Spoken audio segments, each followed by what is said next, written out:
Nasrallah Malik साहब, आपका क्या टेक है इस हवाले से? क्योंकि दो चीज़ें, एक तो शायद खान साहब कह रहे हैं कि जी बाई इलेक्शन में ना जाए, दूसरा इस पर भी गौर होगा कि पार्लियामेंट में जो बच्चे कुछ हैं वो भी बाहर आ जाए।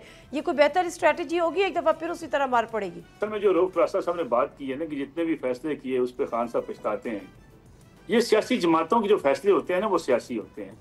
खान साहब की पार्टी मुर्शद पार्टी है, फैन क्लब है। मुर्शद पार्टी में इसी किस्म के फैसले होते हैं जिस किस्म के आज आप देख रही हैं। ये वो आज के फैसले नहीं है। 2013 के इंतखाबात के बाद उन्होंने कौमी असम्बली से रिजाइन कर दिया था। उन्होंने कहा जी हम तो नहीं बैठेंगे। फिर वो वापस जाकर बैठना शुरू हो गए। फिर उन्होंने कहा जनाब हम ऐसी असम्बली के ऊपर जो है वो लानत भेजते हैं जिसमें जो है वो इस हमारे मुखालफिन इक़्तिदार में आकर बैठ जाएं। तो ये जो मुर्शद की पार्टी होती है, मुर्शद ये समझता है कि वो दुनिया में एक मसीहा के तौर पे पैदा हुआ है, पूजा जानने के लिए वो पैदा हुआ है, बाकी सारे कीड़े मकोड़े होते हैं।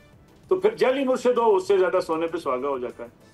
तो मेरे ख्याल में ये जो चीजें हैं असल में पाकिस्तान तहरीक इंसाफ शुरू से लेके आज तक तो उसने अपना सियासी किरदार बनाने की कोशिश नहीं की। उनके पास हुकूमतें रहीं, वफाक की हुकूमत थी, अब बलूचिस्तान की, पंजाब की, अब देखें खैबर पख्तूनख्वा की हुकूमत उनके पास कई सालों से।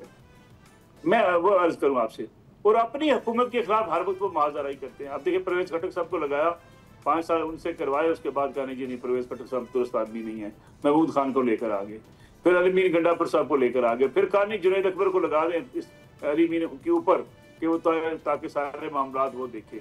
जो पार्टी हुकूमत के खिलाफ तहरीक चलाने के बजाय अपने खिलाफ तहरीक चला रही है और हर वक्त चला रही हो, आलिया हमजा साहबा सलमान अकरम रजा के खिलाफ तहरीक चला रही हैं, सलमान अकरम रजा आलिया हमजा के खिलाफ चला रहे हैं, इमरान खान साहब जो है वो इस वक्त अलीमा खान साहबा के खिलाफ तहरीक चला रहे हैं, अलीमा खान साहबा जो है वो इस वक्त शिफा के खिलाफ तहरीक चला रही हैं। तो आपको नजर आता है कि सारी जमात एक दूसरे से दस्तों गिरफ्तार है। ठीक है, अब इन्होंने हुकूमत के खिलाफ क्या तहरीक चलानी है। सब्सक्राइब करें और बेल दबाएं ताकि कोई खबर रह न जाए।